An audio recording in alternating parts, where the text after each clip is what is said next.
Masya Allah Ustaz, kita punya bintang tamu spesial juga.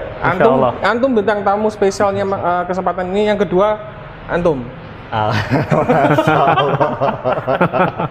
Karena gini Ustaz, kita insya Allah kan akan membahas tentang salah satu kebiasaan kita Ustaz. Nah, ngopi. Masya Allah, Masya Allah. Bahkan ada yang menyingkat ngopi itu ngobrol perkara iman. Masya Allah. Akhirnya sudah siap. Masya Allah, Masya Allah. Ini mungkin sambil ngobrol-ngobrol santai, kita juga menyeduh kopi mungkin. Masya Allah. Tapi kalau dalam syariat Ustaz ya, kayak semisal kita ngumpul gini terus ngopi gitu, itu batasan bolehnya tuh gimana Ustaz? Mungkin ada hal-hal yang nggak boleh dilakukan ketika kita itu ngobrol, ngopi, atau istilah anak sekarang tuh nongkrong gitu ya Ustaz ya? Iya. Ada nggak batasan-batasannya Ustaz? Jadi di dalam Islam itu ada perkara-perkara yang mubah, ada perkara yang makruh, ada perkara yang haram, sunnah ataupun wajib gitu ya. Jadi bagi kita sebagai seorang mukmin ya hendaknya mendahulukan perkara-perkara yang wajib atau sunnah dan meminimalkan perkara-perkara yang mubah. Lebih-lebih ya meminimalkan perkara yang mubah, lebih-lebih perkara makruh ataupun haram. Yang haram. Ya boleh juga sih kita melakukan hal yang mubah untuk sesuatu yang untuk refreshing gitu ya. Untuk istilahnya biar tidak sepaneng gitu kalau bahasanya itu ya. Ya misalnya seperti kumpul-kumpul sama teman, seperti itu, ngopi-ngopi kan gitu. Mungkin kita penat seharian bekerja ataupun mungkin bagi kita pengajar gitu seharian ngajar, kemudian pengen santai gitu ya, melepas kepenatan ngajar untuk supaya lebih rileks lagi untuk besok persiapan ngajar, silahkan. Boleh. Cuma ya di dalam ngobrol-ngobrol itu ya harus sesuatu yang bermanfaat pula. Jangan diisi ghibah, jangan diisi mengadu domba ataupun fitnah ataupun hal yang mungkin bisa mendatangkan murka Allah. Yang harusnya mubah itu bisa mendatangkan pahala, tapi karena obrolan yang haram, ya akhirnya yang mubah itu jadi dosa buat kita. Seperti itu. Jadi kita harus walaupun ngobrol ini mubah dan perkara mubah itu kan bisa diarahkan ke pahala, bisa diarahkan ke dosa, tinggal kita nyeting perkara mubah itu. Oh, Masya Allah. Terus ini Ustaz, Anda tuh pernah dapat referensi Ustaz? Iya. Berkumpul sepertinya kan dapat dikatakan bermajelis gitu ya. Iya. Nah, apakah benar ketika kita habis ngumpul gini terus kita baca doa kafaratul majelis Ustaz? Misal kalau mau pulang gitu, kita baca doa sendiri gitu. Itu benar nggak Ustaz? Ya lebih baik seperti itu. Gitu ya? Iya, untuk kita bisa terampuni mungkin ada kata-kata yang tidak baik terucap selama kita ngobrol ataupun hal-hal yang kita nggak sengaja ya mungkin terucap, namanya manusia kan kalau ngobrol kan terkadang ada lupanya ada lupanya, ada zilahnya, terselip ataupun maka dengan doa kafar majelis diharapkan kesalahan-kesalahan tidak kita sengaja itu akan diampuni oleh Allah Ta'ala. Karena sebelumnya ini tambahan ilmu buat Ana juga Ustaz, syukron. Karena pemahaman Ana sebelumnya itu doa kafaratul majelis itu hanya digunakan ketika bermajelis ilmu Ustaz. Iya. Ternyata untuk setiap pertemuan walaupun cuma berdua bertemu sebelum kita berpisah itu lebih bagus itu, lebih asan itu. Ini sambil kita bikin kopi ya Ustaz. Masya Allah, Masya Allah. Ana nunggu ente loh. Masya Allah, Masya Allah. Nggak usah ngeredek, aja ya. Waduh. Nah ini Ustaz, Ana menemukan bagi Ana ya. Ini benar atau enggak Ana nggak tahu nih. Iya. Tapi Ana perlu tanya ke antum Ustaz. Karena ini yang Ana baca di sini Ustaz ya. Ada videonya juga yang beredar di kalangan kaum muslimin juga. Itu ada yang mengatakan kalau semisal kita itu minum kopi, terus bau kopinya itu masih terasa di mulut kita, itu para malaikat turut beristighfar untuk kita Ustaz. Iya, pernah dengar juga itu. Pernah dengar? Iya. Itu gimana Ustaz ya? Ada enggak itu anunya ya Ustaz? Anda berpikir Masya Allah, kok keren gitu ya. Berarti ini bisa jadi kabar gembira buat pencinta kopi ini ya. Terutama bakul kopi kayaknya. Nah ini keabsahannya gimana nih Ustaz? Permasalahannya itu Itu ya. bener atau enggak gitu? Jadi jangan gembira dulu ya sebelum tahu keabsahannya. Makanya gitu. Ana sempat gembira Ustaz, tapi Ana mikir jangan-jangan ini ada sesuatu itu Ustaz. Iya. Tep, gimana Ustaz? Tip, ya Allah SWT kan pernah berfirman dalam salah satu ayatnya dalam surah Al-Hujurat itu ya. A'udzubillahi minasyaitonirrajim wa in ja'akum fasiqun binaba'in fatabayyanu kan. Apabila datang seorang fasik dengan membawa berita, maka tabayun ya, tasabut. Kita harus mencari kebenaran, keabsahan, kevalidan informasi tersebut. Kalau dia itu membawakan sebuah hadis, maka kita harus cek benar nggak hadis ini, benar nggak ini berasal dari Nabi, sahih nggak ini sanadnya, dan seterusnya. Jangan-jangan hanya supaya untuk mendukung karena dia suka kopi, biar ada banyak pengikutnya, dia bikin hadis palsu seperti ini. Nah, ini repot juga. Nanti khawatir mendapatkan ancaman dari Nabi SAW, man kadzdzaba alayya muta'ammidan falyatabawwa maq'adahu minan nar. Siapa yang mendustakan ya namaku, ya man kadzdzaba alayya, siapa yang mendustakan namaku atas namaku, ya maka persiapkan tempat duduknya dari neraka. Nauzubillah. Maka daripada itulah ya orang yang membuat hadis-hadis yang sumbernya tidak jelas, apalagi hadis palsu, apalagi bersumber dari mimpi, maka ini dikhawatirkan terkena ancaman Nabi SAW. Maka sekali lagi kita kalau mendengarkan ada orang yang membawakan hadis tentang suatu keutamaan tertentu, ya maka kita harus cek dulu. Terlebih lagi masalah kopi ini kan belum ada di zamannya Nabi. Belum ya Ustaz ya? Iya. Zamannya Nabi, zamannya tabiin belum ada. Jadi istilah kopi itu muncul setelah abad 10 Hijriah. Setelah abad 10 Hijriah. Nah, kalau di zamannya Nabi aja belum ada, masa sih Nabi memberikan hadisnya tentang kopi? Kan mustahil. Di zamannya Nabi aja belum ada kopi kok. Beliau menyampaikan hadis tentang kopi. Ya kan, ya secara akal kan nggak masuk kan seperti itu. Karena gini Ustaz, yang jadi permasalahan, yang menyampaikan itu orang yang dapat dikatakan seorang alim, seorang ulama, sehingga orang-orang awam, orang-orang katakanlah seperti Ana pembelajar seperti ini tuh, wah ini yang ngomong bukan orang main-main gitu. Iya. Ini bener nih gitu loh. Nah itu gimana Ustadz? Maksudnya untuk memfilter, karena kan biasanya kalau di dunia komunikasi ya yang Anda pelajari, ketika yang menyampaikan informasi itu orang yang punya sebagai figur ya, sebagai seorang tokoh yang ditokohkan, itu kan kata-katanya lebih mudah didengar Ustadz. Iya, betul. Nah bagi para pembelajar itu gimana cara memfilternya Ustadz? Jadi Allah kan memberikan nikmat kepada kita berupa akal ya. Akal. Berupa akal. Jadi dari akal situlah kita harus berpikir, ya kan? Bahwasanya ketika ada orang, siapapun orangnya yang berbicara tentang suatu perkara, yang mana kita harus mencerna perkara itu. Jangan langsung kita telan mentah-mentah kalau kita belum tahu siapa orang itu, kan seperti itu ya. Kalau memang jelas dia itu orang yang istilahnya ya akidahnya benar, kemudian tauhidnya lurus, ya, kemudian sesuai dengan petunjuk Nabi SAW, maka ya kita insya Allah sikoh kepada dia.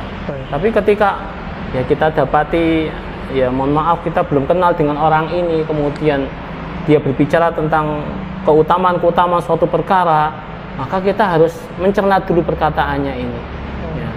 Ini perkataan ini yang dia ucapkan tentang masalah kopi misalnya ya, karena pembahasan kita tentang masalah kopi. Maka kita sebagai orang yang pernah belajar di sekolah ya, bukan di pesantren, di sekolah ya, minimal SMA lah ya. Ya itu kita kan bisa menimbang-nimbang di zamannya Nabi itu ada nggak kopi ya. Ya, dicari. Sekarang ini mudah ya, tinggal klik bisa informasi bisa kita dapatkan. Di zaman Nabi itu ada nggak kopi ini? Sudah ditemukan Sudah apa ditemukan belum? apa Ya, belum ya. di zamannya Nabi itu? Ada nggak cerita bahwasanya Nabi itu pernah membuat kopi atau dibuatkan oleh para sahabat beliau? Iya. Kan seperti itu. Harusnya ada riwayat dari itu ya, Aisyah radhiyallahu anha. Iya, mungkin Sebagai ada istrinya Aisyah atau dari sebagai istri beliau istrinya. lain membuatkan kopi. Iya, gitu. membuatkan kopi. Kemudian ketika kan beliau kan sering berkunjung ke rumah sahabatnya. Betul. Nah, tentunya kan para sahabat kan tahu, oh, bahwasanya kalau ini kopi ada keutamaan, para sahabat kan mengutamakan kopi ketika datang Nabi. Yang disuguhkan kopi kan seperti itu. Nah, bahkan ya, sebelum datang pengharaman khamar, ya, semua tamu-tamu yang berkunjung yang disuguhkan bukan kopi, khamar malahan. Oh, iya. Karena waktu itu belum ada pengharaman khamar. Betul. Tapi setelah datang pengharaman khamar langsung ditumpahkan, diganti minuman yang lain. Kan seperti itu. Masya Allah. Dan tidak ada namanya sahabat menyuguhkan kopi ke tamunya ataupun Rasulullah SAW ketika bertamu disuguhkan kopi. Kok ya inilah yang harus kita perhatikan ini ya. Kita harus mencerna dulu. Ya. Jangan langsung ditelan mentah-mentah gitu ya. Nah, Padahal Ustaz, kita rasakan Masya kopi Allah. racikan dari Mas Samekto. ini Masya harus Allah. berbunyi. Gitu apa enggak ya?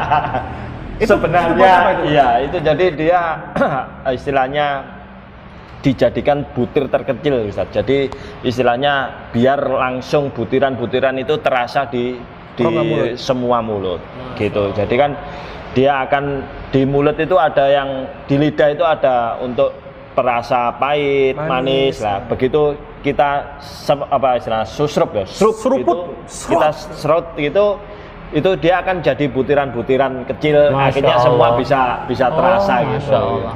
Cuman memang itu butuh apa ya istilahnya, butuh kebiasaan. Soalnya kadang-kadang yang nggak biasa ya keselak akhirnya. Jadi ya kalau saya sih ya mending minum biasa aja Ustaz.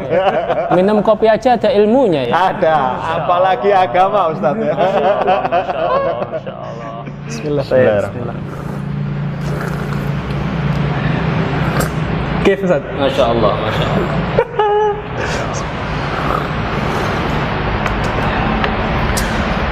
Tentang, Iya. tentang dunia perkopian ya kan. Iya. Ini ternyata ada 3 hadis katanya Ustaz yang diterima itu.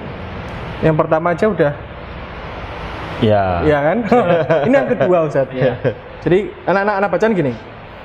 Barang siapa yang menyimpan tasbih untuk digunakan berzikir kepada Allah, malaikat akan mencatatnya sebagai orang yang banyak berzikir, baik pakai tasbih ataupun tidak. Jadi yang anak pahami di sini bahwa itu loh Ustaz. Oh ya, butiran Tasbih itu, tasbih itu. terus Iya. dibawa, disimpan gitu ya. Itu Sama dengan berzikir gitu ya. iya. Masya Allah. Nyimpen Berarti tok kita lah istilahnya. nyimpen aja sudah dikatakan bertasbih ya. Anda bawa. Enggak. Walaupun mungkin kata-katanya kotor, kata-katanya gibah, yang penting nyimpen tasbih, nah, berarti tetap berzikir ya. Subhanallah. Belum ketemu sama Masya Anda, Allah ya. belum. Masya Allah. Gimana Ustaz? Ya, ini juga hadis dari siapa gitu ya? Bilangnya dari Rasulullah SAW Ustaz. Bilangnya. Bilangnya ya. Iya. Oh gitu ya. Terus diriwayatkan oleh siapa?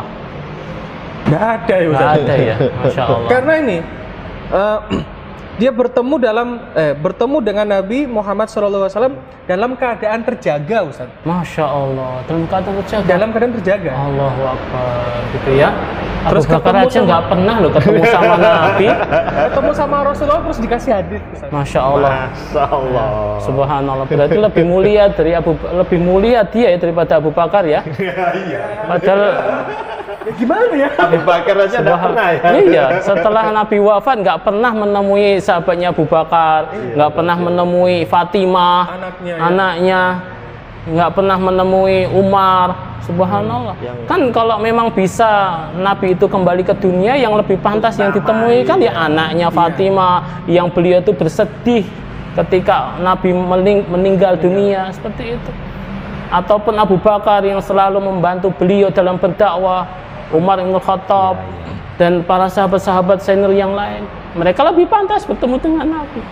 Nah, ini orang zaman sekarang kok bisa ketemu ya dengan Masya Allah ya. Luar biasa ini. Kesimpulannya Ya, kesimpulannya dari kejadian bertemu dengan Nabi aja sudah Logikanya juga sudah nggak iya, masuk ya. sudah nggak ya? masuk. Iya, Ajib iya, kan iya. seperti itu. Apalagi Nabi menyampaikan hadis. Ya. Padahal Islam sudah sempurna. Iya. Iya kan? Sudah selesai ya? Sudah Selesai selesai. setelah- Al-Quran sudah nggak turun lagi. Nabi SAW sudah wafat. Ya kan? Nah kok ini kok datang Nabi bangkit atau mungkin nggak tahu kok ketemu dalam keadaan terjaga menyampaikan hadis. Subhanallah. Berarti secara nggak langsung ada yang tertinggal. Iya. Belum Iya selesai kan? berarti. Iya berarti ya secara nggak langsung Nabi ketika zaman dulu belum menyampaikan kepada para sahabatnya, kemudian menyampaikan kepada orang ini. Allahu Akbar. Subhanallah. Ya, Ini menganggap Islam belum sempurna dan sempurna, iya. orang ini lebih pantas mendapatkan tambahan syariat ini. Allahu Akbar ya. Setelah Nabi SAW itu wafat, itu Islam sudah sempurna. Iya, sudah sempurna. Iya, iya. Dan namanya orang kalau sudah meninggal itu nggak mungkin kembali lagi ke dunia. Walaupun itu Nabi. Iya. Ya memang jasad beliau utuh ya. Iya, Karena Allah mengharamkan bumi untuk makan jasad para Nabi. Betul. Tapi namanya setiap manusia yang meninggal berada di alam barzah. Ya, dan tidak bisa kembali ke dunia. Walaupun itu para Nabi nggak bisa kembali ke dunia. Nah ini kok bisa bertemu dengan manusia? Ya ini perlu ditanyakan, ini betul-betul Nabi atau yang ngaku Nabi? Nah ini, kan setan bisa ngaku-ngaku saya Nabi Muhammad. Iya. Ya karena setan nggak bisa nyerupai beliau. Ya kalau ngaku-ngaku bisa. Iya. Jadi ditanya dulu bagaimana posturnya, bentuk fisiknya Iya, Nabi seperti secara fisik kan apa. ada ya? Iya. Di- Kalau dia mengatakan, wah datang Nabi Muhammad SAW itu pakai tongkat. Aduh. Nabi kok pakai tongkat? Nabi Musa mungkin. Ya. Atau mungkin lehyahnya sama rambutnya putih semua. Loh, Nabi itu ubannya cuma beberapa helai saja. Subhanallah. Kalau- Disebutkan ciri-cirinya ya Ustaz. iya. Jadi yang pertama aja tidak mungkin Nabi datang lagi setelah wafat. Iya. Ya. Ya kan? Kemudian yang kedua, kalau memang ngengkel itu Nabi, ya Ustaz, postur tubuhnya seperti apa gitu loh. Namanya orang kan ngengkelan kan gitu. Ya kan gitu. Ya sudah, kalau ngengkel saya ya kita tanya postur tubuhnya seperti apa gitu. Nah, kalau sirinya itu pendek, bungkuk, pakai tongkat, ubanan, lehernya putih, rambutnya putih, ya mohon maaf itu bukan Rasulullah SAW. Itu setan yang mengaku-ngaku dirinya sebagai Nabi Muhammad. Kan seperti itu. Allah Ustaz. Ini yang ketiga Ustaz. Iya. Karena satu red. Jadi karena memang disampaikan dia dalam keadaan terjaga, dia mendapat 3 hadis. Ustaz. Oh gitu. Iya, yang pertama tadi tentang kopi ya. Iya. Yang keduanya tentang menyimpan tasbih. Berarti jelas itu Iya. salah ya Ustaz. Salah, Ya. Yang ketiga nih Ustaz. Ini seru juga nih Ustaz. Bunyinya gini. Barang siapa yang duduk dengan waliullah yang hidup atau mati, pahalanya sama dengan menyembah Allah Subhanahu wa taala di seluruh penjuru bumi. Masya Allah. Masya Allah. Piye? Berarti duduk aja di sisi wali, Masya Allah gitu ya. Yang pertama walinya ini wali siapa? Ya. Wali santri mungkin Ustaz. Wali murid. Wali murid. Ya. Ini wali siapa gitu loh. Kemudian yang kedua, ya duduknya dalam rangka apa? Ya, kok bisa mendapatkan keutamaan sejauh itu? Nah, itu Ustaz. Ya, berarti melebihi ya hanya duduk saja berarti sudah melebihi amalan-amalan yang wajib dong. Iya kan? Nah, berarti kita nggak usah sholat wajib, nggak usah puasa wajib, nggak usah melakukan amal ibadah, cuma duduk aja itu sudah mewakili. Aduh, enak tenan itu ya. Ya, lalu ngapain ya? Abu Bakar itu berjihad, kemudian Umar berjihad, kemudian para sahabat mengorbankan jiwanya untuk Islam, ibadah sampai Masya Allah ya lama, sampai dipanah aja nggak terasa saking khusyuknya beribadah. Lihat pengorbanan para sahabat dalam beribadah. Berarti itu semuanya kalau bahasa Jawa muspro ya. Gitu ya. Ya sia-sia dong. Nah, lebih baik ya duduk aja sampingnya wali sudah nggak perlu ibadah yang lain sudah. Ya itulah subhanallah, subhanallah. Ya, ini ajib sekali gitu loh. Jadi kita harus berhati-hati ya dalam ya beragama ini ya. Jangan istilahnya apa ya, kita langsung telan mentah-mentah berita-berita yang ada, maka kita harus cermati dulu ya sumbernya, asalnya. Karena kalau kita itu salah dalam beramal, salah dalam berkeyakinan, itu akibatnya fatal. Tidak hanya urusan dunia, sampai dibawa di akhirat. Iya, nanti kalau kita itu punya keyakinan, ternyata keyakinannya itu salah, ya kan, menyimpang dari akidah yang benar, ajaran yang benar, khawatirnya di akhirat kelak kita nggak dianggap sebagai umatnya Nabi Muhammad SAW. Kita diusir dari telaganya beliau SAW. Yang usir bukan beliaunya, tapi Allah yang usir, karena beliau nggak tahu apa yang dilakukan oleh umatnya setelah beliau meninggal dunia. Kan disebutkan dalam hadis ketika Nabi SAW memanggil umatnya, umati, ayo ini minum dari telagaku. Kemudian apa sama Allah, ada sebagian kaum beliau dihalau. Maka Nabi ya bertanya kepada Allah, mereka adalah umatku ya Allah, kenapa kok dihalau dari telagaku?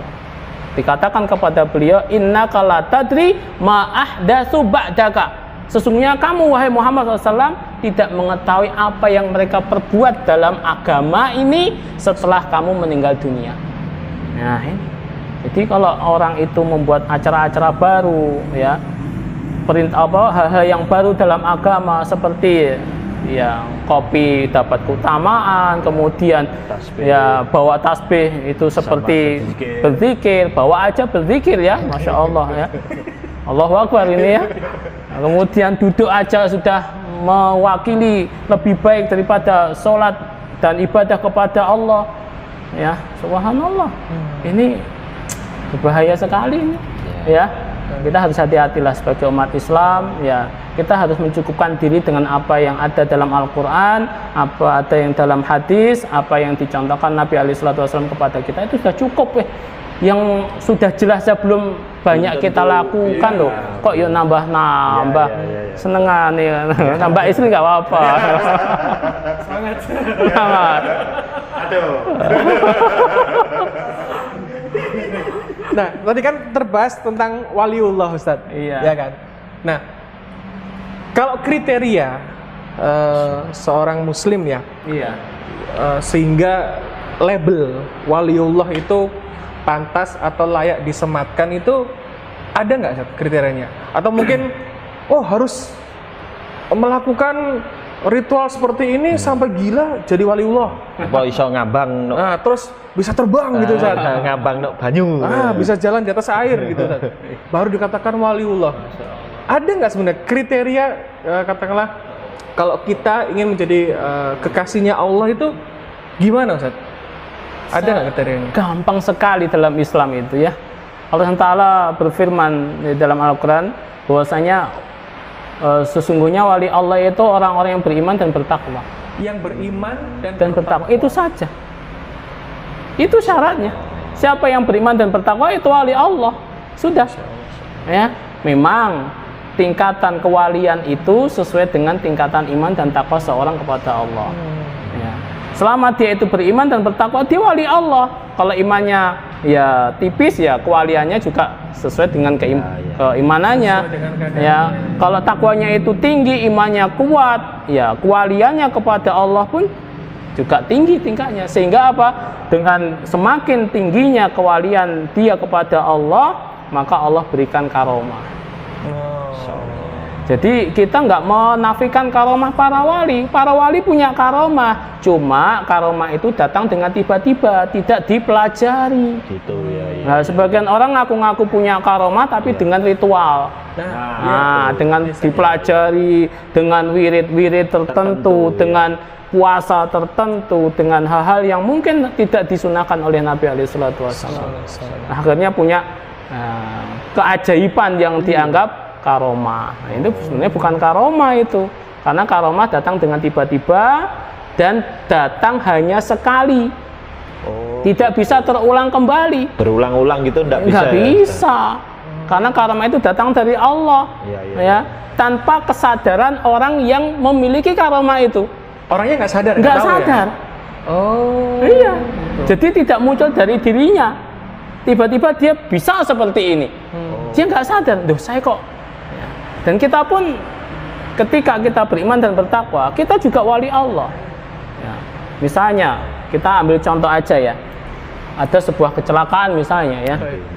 Semua awak di dalam kendaraan meninggal dunia. Tiba-tiba kita seolah-olah mencolot. Keluar dari kendaraan itu. Seolah-olah ada yang membawa. Nah, ini karomah ini. Jadi bukan yang bisa terbang, kebal. Bukan, bacok, wah, enggak dibakar, enggak kebakar gitu ya. Nah, ini bukan. Tipe persen tapi. Nah, itu ya.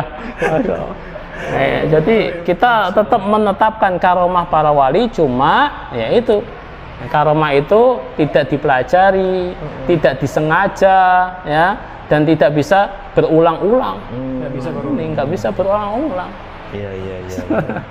Jadi kita harus paham seperti ini biar kita nggak tertipu.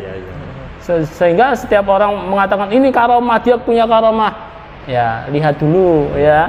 Nah, asbab karomah itu muncul karena apa? Oh, karena dia ya melakukan ini. Ya kita cuma senyum saja. Senyum ya. Ya, senyum saja. Sebelum makin dingin Ustaz. Iya, Masya Allah.